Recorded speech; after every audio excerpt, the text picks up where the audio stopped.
All right, guys, Paul here with O'Neill's. I got a question for you. What you do in this situation? You got a community here, a townhouse community. They have some nice trees, but they have a lot of issues. As you can see, the sidewalks are all bulging pretty badly. They got some elderly people that live in here that have already threatened to sue the HOA for not taking care of it. They've redone the pavers already once.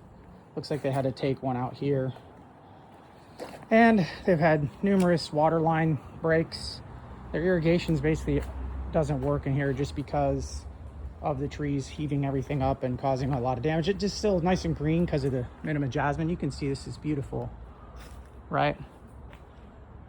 Beautiful place.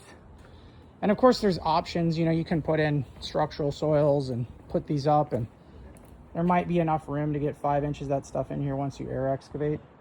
This is an expensive project to do that. And then in the long run, all their utilities run through here, right? All their electric, all their sewer, all their water. And they are having problems. They've had damages. They just redid the gutters. You know, the gutters fill up really fast because it's so tight.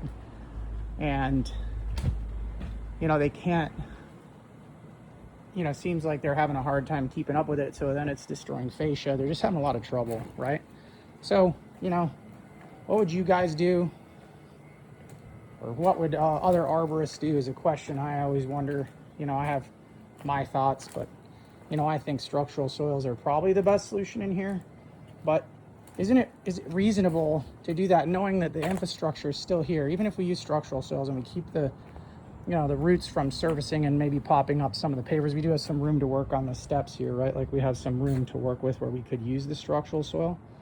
But it's still going to damage other utilities below, and they still keep having costs. And I think for me, you know, the city's not letting them do anything with this. For me, it's kind of like, you should be allowed to make your own decision, but you should have all the information and make an educated decision.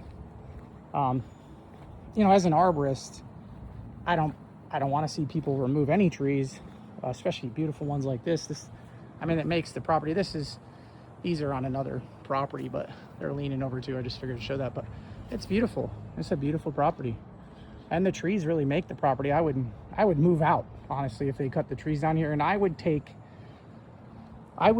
bulging pavers and stuff like that myself and just deal with it. But when you live in a community and there's a lot of people that live here, or, you know, a good number of people here, and you got people that are getting older, they're tripping and falling. I've seen, because I do some expert witness, I've seen some of these cases where the money that in the lawsuits is insane amounts of money. I mean, it can bankrupt one of these communities or make their insurance go so high that they can't afford it. So like, what is the solution, you know? Because this is pretty, but what is it reasonable to ask people to keep paying for the damage, you know? What'd you guys do? Let me know.